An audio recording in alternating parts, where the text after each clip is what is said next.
One of the biggest choke points in western North Carolina is the Hickory Neck Gorge. The watershed for the Hickory Neck Gorge goes, if you know the local geography, pretty much goes from Hendersonville all the way to Boone, North Carolina, through Asheville and Black Mountain. So all the water that came down up there funneled into the Hickory Neck Gorge. We had two 28 feet waves of water come down the Hickory Neck Gorge. Okay? All the bridges and most of the buildings within 50 yards of the river were gone in the first wave, let alone the second wave. The thing that compounded it even worse were landslides. So it wasn't just water, it was dirt, and it was like just a pile, a landslide coming down at 28 feet, coming down the Hickory Neck Gorge. Chimney Rock, our neighbor, our little sister up the road, lost half the buildings when into the river. And of course, when it continues on, it all ended up in Lakewood. That's where it settled. So that day, if you were to look out, we had about a 15 to 25 foot debris field in the whole main channel. And some of you have been out on the water, so you know the main channel. That was completely blocked, the entire main channel. You could walk over the main channel like 25 feet of debris from all the construction debris that came down the road. You could see the water, okay? Not to mention about 3 million cubic yards of sediment. And most of the sediment is going to land right on this side of the lake here. About 1 million cubic yards of that sediment actually ended up going downstream. But the Army Corps of Engineers today is taking out about another 1 million cubic yards of sedimentation. It's going to take them 8 months, price tag of about a simple, small, $183 million, working 7 hours a day, 350 trucks a day, going to Henry, South Carolina. Big 30 and 40 ton articulated trucks, you see them out there pulling this stuff out. We helped them by lowering the lake. It was fortunate. We had, as a safety feature, unrelated to the storm, we had put in, for the first time ever, a 6-foot diameter drain valve in the dam. We never, here in Lake Lure, we never had the capacity to drain the lake. All we could do is go down to the bottom of the floodgates about 12 feet. So Dam Safety of North Carolina says, you know what, you may need to drain the lake someday. Well, yeah, unfortunately we didn't have the valve in before the storm. But now it's in, cost us $9 million, but now we can drain the lake all the way down to a puddle, okay? Which allows us now to drain the lake, which is important for the Army Corps, because that lowers the water table, exposes a whole bunch of sedimentation that's settled there, and it dries. Much easier to take out dry sedimentation than wet sedimentation. So they're very grateful for that. But now we're seeing some unintended consequences, like when you lower the lake, you have the little mini landslides that may take out your boathouse.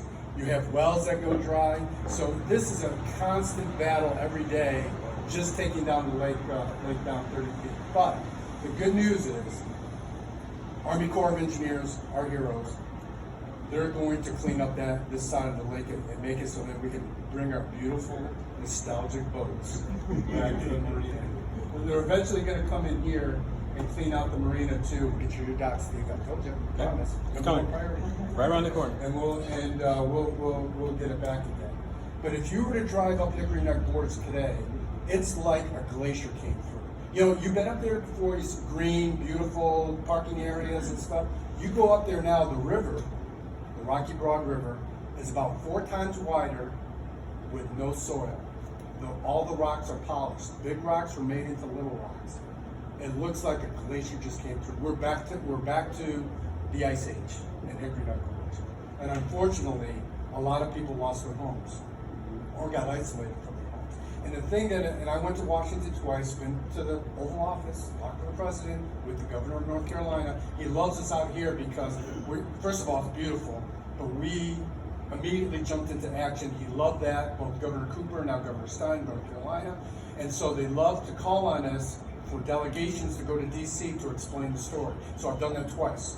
Same story I'm telling you to the president. And it's really, when you're talking to the president, what you're really doing is talking to all the agencies. Because that's the calling card for all the agencies. and we're telling the story of how we're going to recover and what we need. One of the things I told them was they were FEMA was miffed that they had a voucher program to help put people into hotels, that lost their homes. But not very few people in Western North Carolina were taking them up on that offer. And they were like, why? Why aren't the people taking our vouchers to go live? I said, very simple. Families on this river, multi-generational. They've been here since before the American Revolution. Okay, their kids go to school here. The farm animals are still here. They watch their house float away.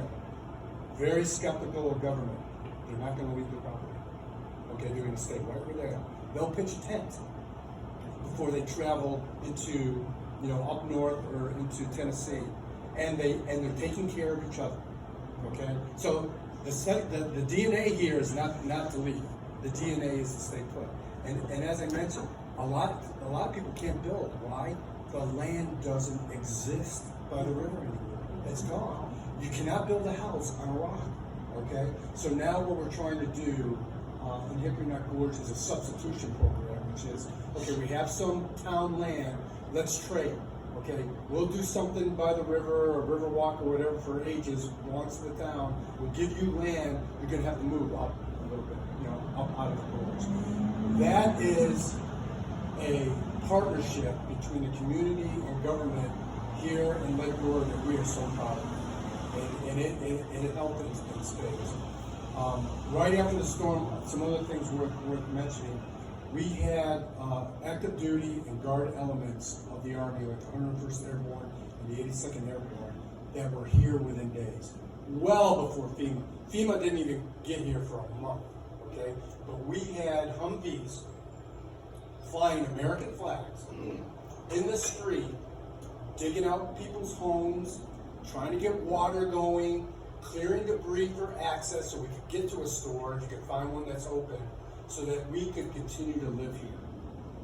I will tell you, and I've been with the Department of Defense, I'm still with the Department of Defense, I will tell you that the young men and women serving in our, no matter what you see in the news, don't believe any of it, I will tell you, both operationally overseas that I work with them and here after this storm, they are magnificent.